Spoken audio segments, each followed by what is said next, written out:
What's happening, everyone? This is Zach Edwards with another episode of the Adventure Box podcast, brought to you by Historical Conquest, the adventure card game based on history.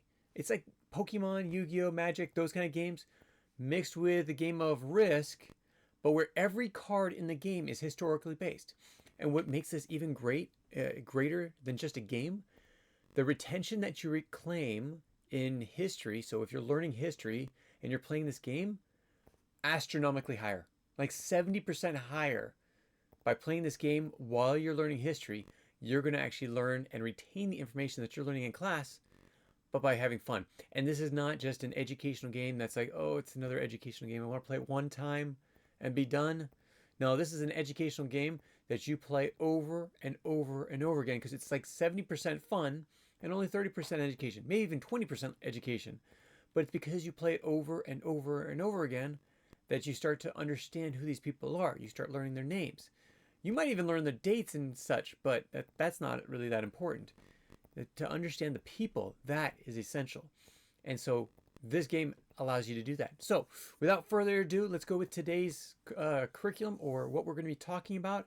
And that is the Spanish explorations and the final major conquests to conquer all of South America.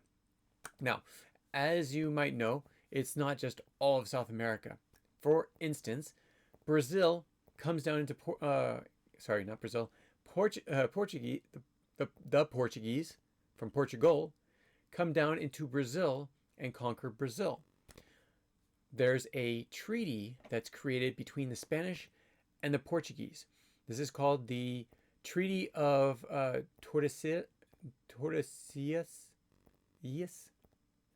Tordesillas, something like that.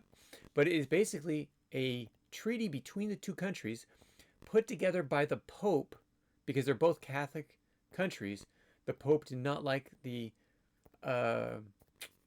competitiveness and disastrous attacking each other of what was happening before this treaty. So he put together this treaty, works with both countries, have them both sign it. Basically anything under a line of latitude, so basically on the map, underneath this line is where the Portuguese can explore. Everything north of it, the Spanish can explore. Well, what makes this great for the Portuguese is they can actually travel around Africa and into the Indian Ocean and over to India. What happens to the Spanish? You can't do that. Wait a second, that doesn't mean that's not fair. Well, at the same time that this was going on, you had Columbus, who thought he found the New World. So, with that being said, they weren't too worried about it. And at one point, one of the people that's trying to sail around the African continent actually gets blown off course, and is the first initial Portuguese that lands at Brazil. So that's why Brazil became a colony. They were colonized by the Portuguese to become a colony of, or major amount of colonies made by the Portuguese. So the Portuguese basically owned that area. Later on, they would be pushed out, and it'd be the people that were actually living there who would continue to speak Portuguese because they learned Portuguese from the Portuguese, or from those from Portugal. So unlike everywhere else in South America and even Central America, they don't speak Spanish, much like came from Spain. Now the Spanish, they had this grand desire to conquer this new world as soon as they found out from Amerigo Vespucci that it was different than Asia, that it was a new world. So they came over and started to conquer it. And how much did they conquer? Oh man, I actually didn't realize. Well, I did realize how much travel there was and how much attacks and conquest there was. This is basically over the 16th century, so 1500 to 1599. These are all the different explorations that were sent out by the Spanish. Wow, that's a lot. Not the Portuguese, just the Spanish. Not the British, just the Spanish.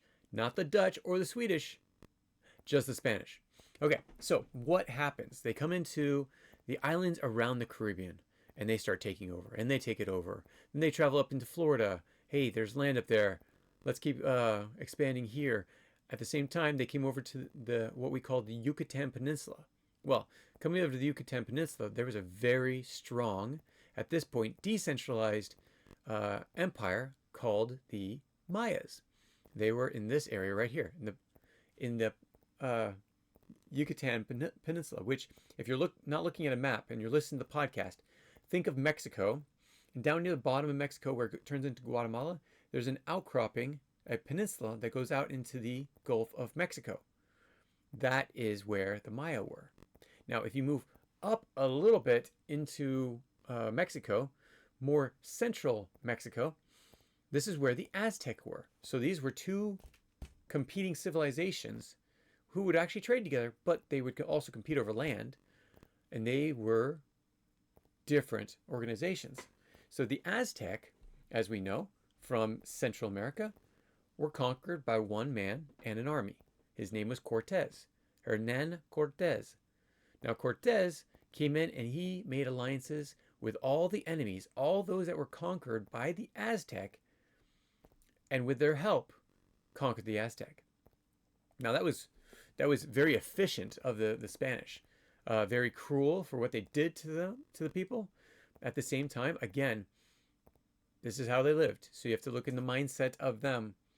So to the Spanish, it wasn't that cruel. To the people there, the Aztec, it was very cruel.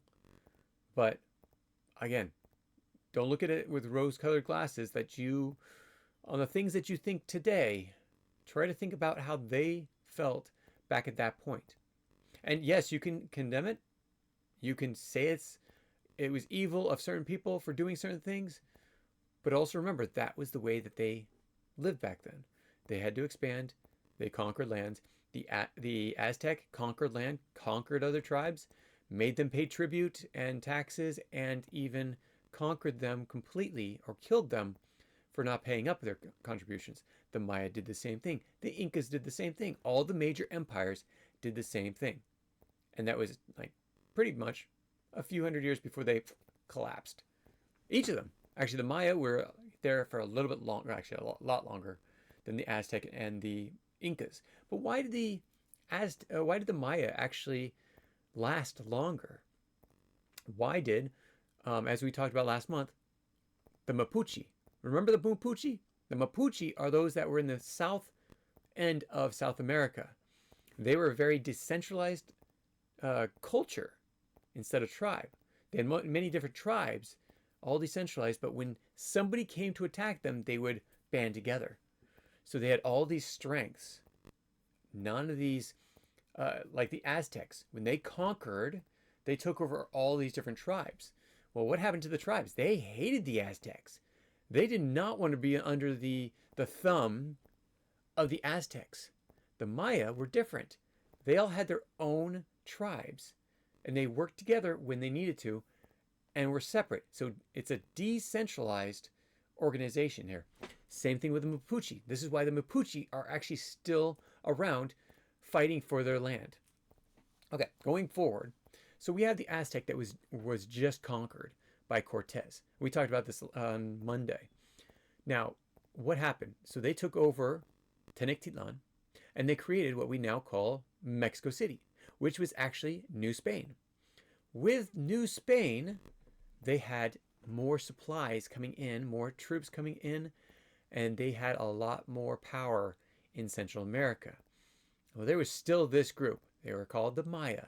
The Maya were, again, decentralized and so very strong against the Spanish. Now, Hernan Cortez took over the Aztecs in 1521.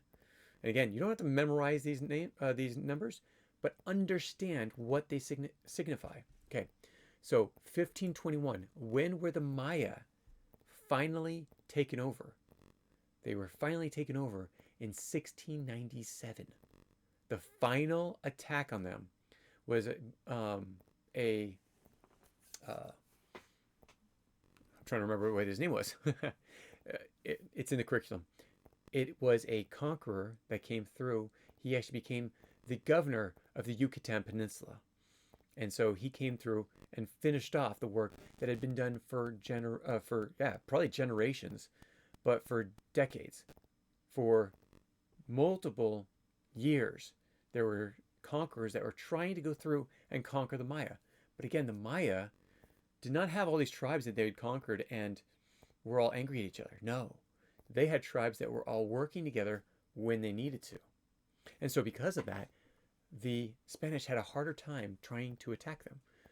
But let's see, initially started back a long time before. And actually, I thought I had that number up. Let me bring that back up. Let's see, the initial.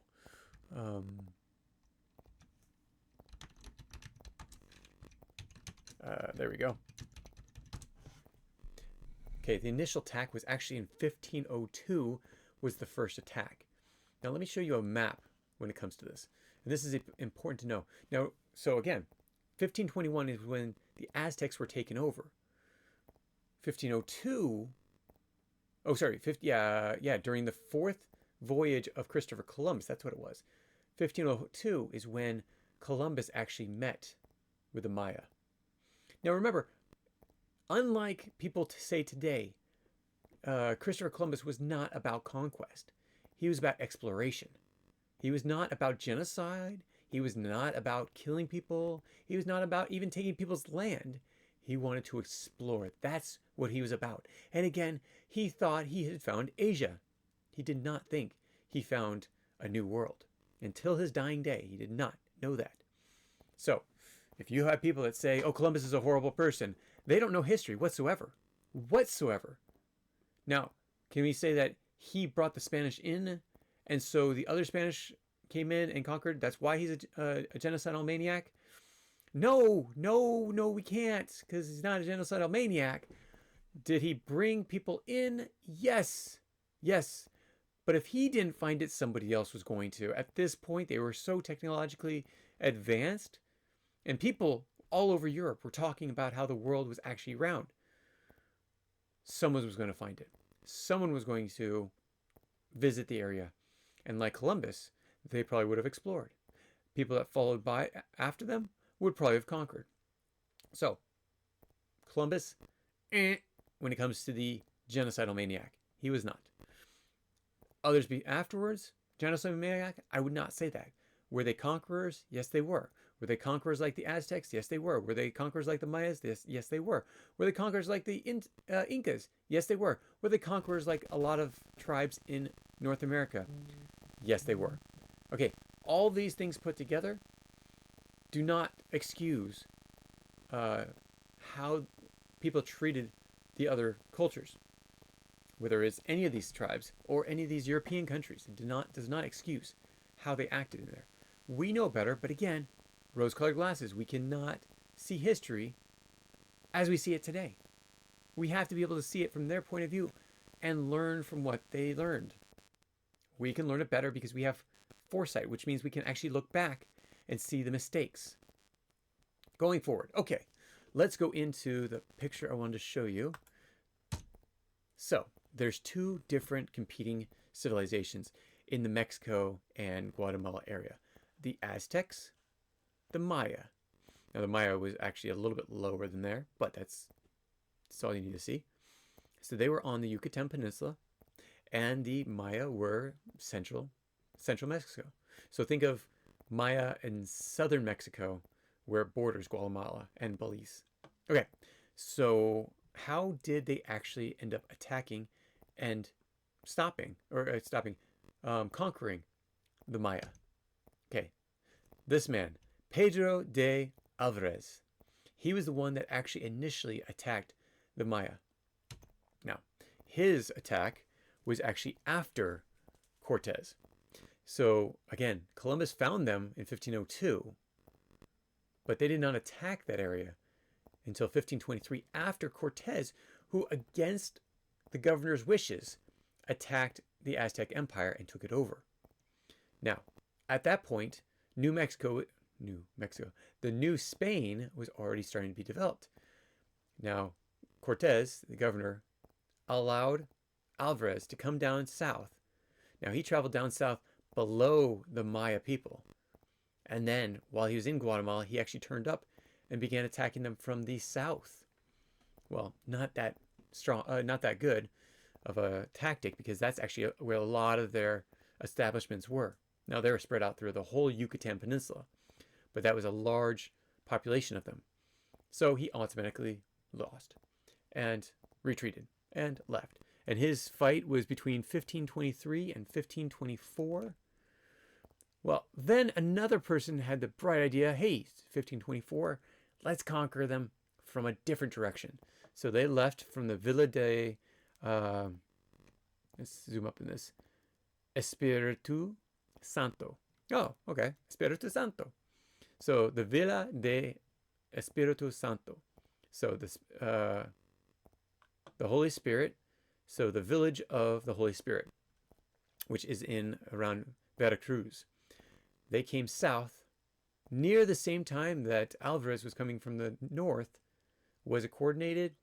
I don't know. I don't think so. Because Alvarez could come down and then come back up. They might have been. Not 100% sure. And attacked and lost. Again, they attacked the major place of their establishments, the Mayas, with all their border. Again, they were under attack by the Aztec for years. So they had actually put up fortifications in this area. So these two Spanish conquerors, conquistadors, not that smart. Because that was the place that was most defended by their people.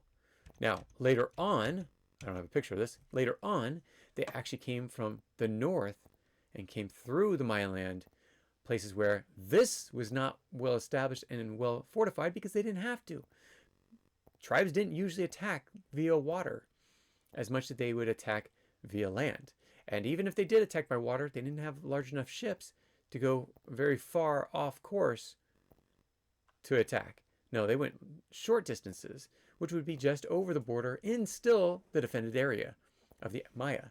So when they finally came from north around 1697 to finish off the kingdom, that's how they were able to take over the Mayas. Okay, so that's a long, long time. But what was happening during that same time? Have you ever heard of the Incas? I sure hope so, because we talked about it last week. The Inca Empire was attacked by a man named Francisco Pizarro. So it began in 1532. And the final conquest was in 1572. Wow. How in the world did it take him so long to do that? Well, let's go see him. Well, here we go. My mouse works. My mouse is broken. I have no idea what's wrong with it. Okay, so this is Francisco Pizarro. Spanish. Provided for, supplied, and funded by Spain. First off by the governor of the New Spain. And then later on, he had to send people over to Spain to get more money in order to conquer the Incas. Now, how did he do it? Okay, so this is a rough digital map. Very pixelized, very old, but not very old. I mean, old of computers. And I'm going to go through the timeline. So in 1524, he made it down to the Panama Canal.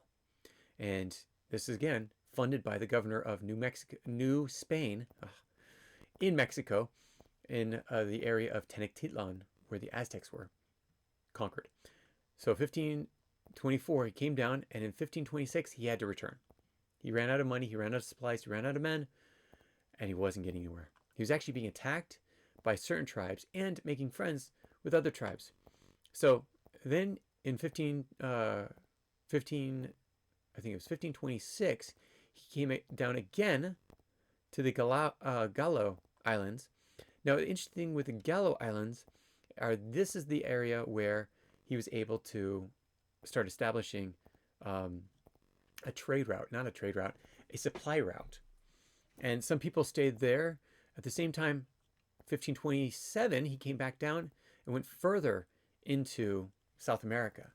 Now, this is actually where he meets up with the Incas. And he was given information by other tribes of this great empire down south, which is why he went. So he was in search for gold, land, more expansion for Spain. So 1527, he comes down and he actually meets the Incas. So a tribe outside the Incas. 1528, he comes down and he has to return. So he leaves. Some men actually stay in South America. The rest go up, and they're looking for more supplies. Again, this is the second time he's come back for more supplies. The governor says, nope, we're not funding this anymore. It's too much money, too many supplies. We're not doing it. Again, New Spain was still being built, and the soldiers that were being sent there were there to guard New Spain. And the supplies that were there were to supply New Spain. So they actually had to send people over to Spain to get more supplies, more funding, and everything. So one person went there. So that's why there's a big gap. 1531. What is that? 3 years later. They come down from the Panama City, where the Panama Canal would be. Not yet, but not even close to yet. But they travel down to Panama City, or sorry, they're already in Panama City, being supplied by Spain. And then they come down. 1531, he comes down. 1531, he makes it into Incan land. And he really gets down to the Inca land around 1533. Again, the first expedition came down in 1532. 1533 is where they were established more. And then they started to attack the Incas and the tribes down there. Now, interesting enough, because just like the Aztec, the tribes down in the Incan Empire hated the Inca. Why? Because they had to pay tribute to the Inca. They were not like the Maya, who decentralized and had all these different tribes built off the same desires, but governed by themselves. And the Mapuche, who were down further in South America, who had decentralized, but would come together if they really needed to. The Incas conquered all of these tribes. Now, interesting, remember the history of the Incas. They actually conquered a lot of these tribes because those tribes were trying to conquer them. So they conquered them. But then their heads expanded. They got an ego of some sort, and they had to conquer all the other tribes in the area to create their whole massive Incan Empire. So when the Spanish came down, just another conqueror, conquering another conquering country. But because they were able to come down and make friends with the other tribes that hated the Incas were able to be taken over.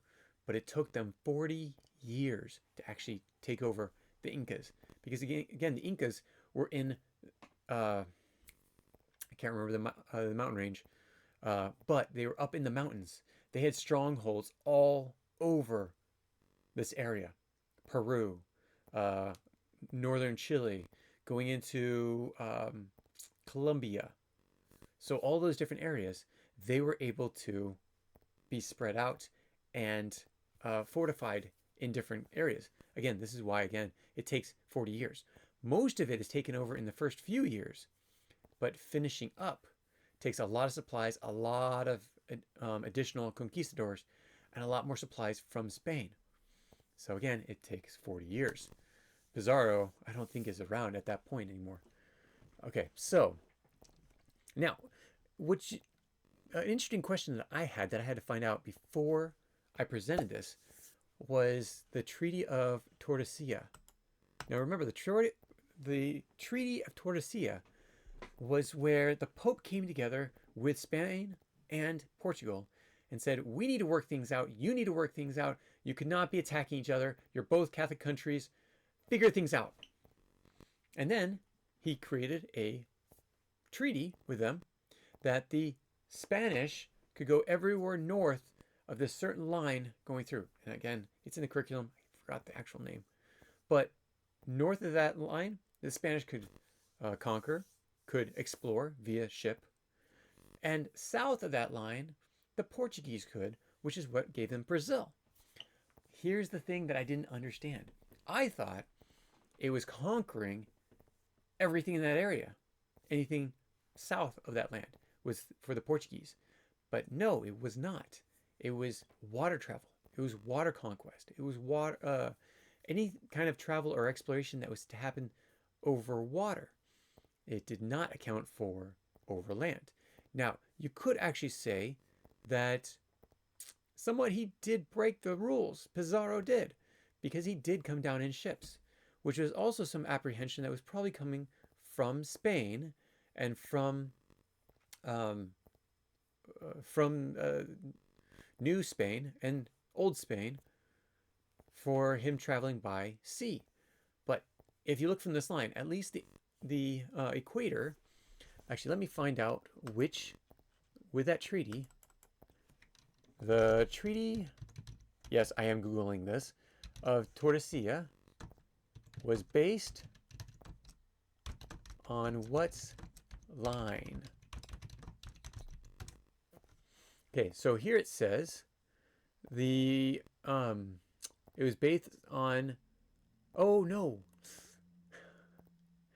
wow, that's another thing that I totally missed and forgot.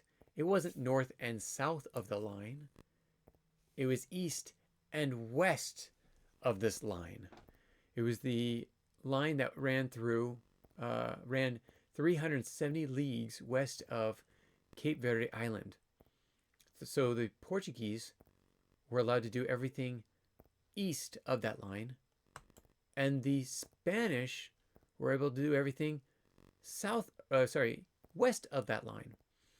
Again, this is a line that goes from north to south. And so as you come into, if you look at a map, let's look at a map. Let's bring up the map. Man, I have kids, and of course, the first thing that came to mind was backpack, backpack. Man, I am such a dad. I'm hoping you understand that reference. If not, that was from Dora the Explorer. Okay, so that's where I'm from, Kansas City, zooming out of the United States and coming over here to the map of the world. Now, there is two different lines. There is the line of, I gotta remember these lines, the names of the lines.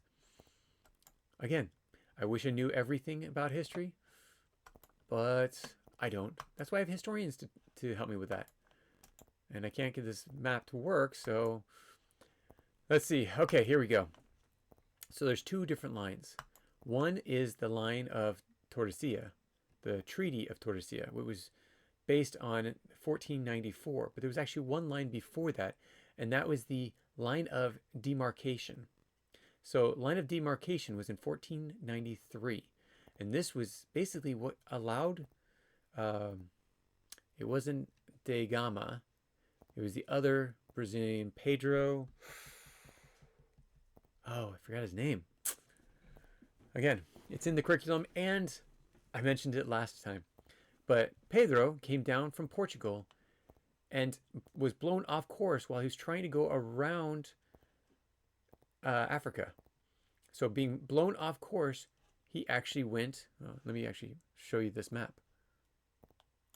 So Pedro came down from Portugal, down the east side of Western Africa, the west side of Western Africa, and then was blown off course. Now this is where two different tides, two different winds meet each other, one going north and one going south. So when he was coming south, it blew him off course and he went west and actually landed in Brazil. Now, he then corrected himself and came back over to Africa and went over to India. But that established the first place, the first initial contact for Portugal. Then the Treaty of Tordesillas was developed in 1494, which gave them a little bit more of Brazil. And later on, they moved in further into Brazil, or into this land, South America, and took over a large portion. Basically, everything that they took over is part of Brazil or one of the offshoots countries near there. But basically, Brazil. They were able to get fairly far in. Now, everything west of the Treaty of Tordesillas was based on the Spanish because they had already found this area. So the Pope said, yes, the Portuguese can continue to go around the tip of Africa. Well, the Spanish can conquer this new land, which at the time of 1494, they did not know it was a new land. It was a new way to Asia, according to them. So they again came in and conquered all this land so they could actually conquer the Incan Empire. So I apologize. I forgot about that. I have forgotten so many things when it comes to history because you're trying to memorize names and places. I will probably never forget this again, and I'm not going to redo this podcast based on that era. And this is the reason why. You will make mistakes. I make mistakes. Historians have made plenty of mistakes through history. But it's because of this embarrassment on my part, because I really should have known this. And actually, I did know this. I forgot now. For some reason, I thought a long time ago, I actually knew, or I actually thought it was north and south. Later on, when I started this company, I actually found out that it was east and west. But throughout that time, my mind basically went back to my older understanding of it, which was north and south, which was not true. So now, because of this, you hopefully will never forget the Treaty of Tordesillas and what it was. Divided the east and the west between the Portuguese in the east, were basically Africa. They could conquer all of Africa and go over to India. And the west, which is the Spanish, meaning they could come over and explore and do everything in the west of the line for the Treaty of Tordesillas. So, that being said, that is basically what I was going to teach you today, or talk to you today. To give you a better understanding of Pizarro, let me expand this map. If you're on the podcast, don't worry about it. Traveled from Spain over to Panama City, which is down here in the very southern part of Central America, as it turns into South America, and that's where he set up shop. This is where he continued to get supplies, again, from New Mexico. New Spain. New Mexico is a state in the United States. New Spain is what the Spanish established after taking over the Aztecs. So supplies from New Spain and supplies from Spain itself, Old Spain, and then coming down and conquering the Incan Empire down through Colombia, Ecuador, and into Peru. And then again, it took 40 years for Francisco Pizarro to actually take over and finish the job. And actually, it wasn't him. Who was the final, and again, something else that would have been great to know. And again, I knew it when I helped with writing it and editing it. And yeah, who was the final conqueror of the Inca Empire?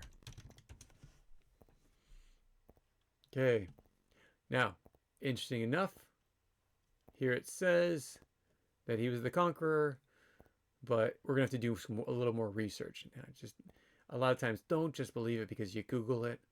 Actually find out. Now, Pizarro was actually he actually executed the Inca emperor in July 26, 1533, when he first conquers the Incan Empire. But remember, it takes him 40 more years, or it takes somebody else 40 more years in order to take over the rest of it. Now, I remember Pizarro. How did Pizarro die? Now, this is an interesting one. This is one that you should know. Now, the same year, Pizarro entered the Incan Empire, Incan capital of Cusco. Again, I will be traveling down to Cusco next year, and I'll be showing you that as a bonus episode for our podcast and YouTube channel. In January of 1535, he found the city of Lima, and eventually fell victim to political power struggles. So I know that Pizarro was not actually the one that finished the job conquering the Incan Empire, because in 1541 he was assassinated by his own people, not by the Incas. He was assassinated by his own Spanish, who were also greed-ridden. They were looking for power. They had political aspirations, which means they wanted political power. So, sorry to say, for Pizarro, you conquer, you live by the sword, you die by the sword. This makes me question, how did Cortez die? How did Cortez die? Okay, Cortez died of natural causes in 1541. Same time that Pizarro passed away. But, No. In 1541, he traveled over to Spain, and then he died 6 years later of natural causes. Now, interesting enough, he was 62 years old, which was actually quite high for the average person in Spain at the time. So living 62 years was a good lifespan. So dying by natural causes makes complete sense. Dying by assassination because of political means doesn't make any sense. And you know what? You lived by the sword, you died by the sword. And I'm not saying, well, I'm not going to go there. Okay, so this is it. That's all I wanted to tell you about. This is what I wanted to share with you for the second day of the Spanish exploration. Remember, tomorrow is going to be talking about Africa, where we're going to be talking more about the west side, the western region of Africa. And this was also a conquering country. But who was it conquered by? Wasn't the an African tribe or someone that was there. It was by an outsider. Who was it? Was it just one person? Was it a whole group of people? Find out tomorrow if you are studying the African curriculum, or you just are interested to find out what other conquerors were happening at this time. Again, around the same time. A little bit earlier, but around the same time. Within 200-300 years. Anyways, thanks so much for joining us on this great Adventure Box podcast day, and we will catch you next time. Have a great rest of your day. Take care. Bye. If you have any comments or questions, add them to the comments below. Otherwise, we'll see you tomorrow, actually. Take care. Bye.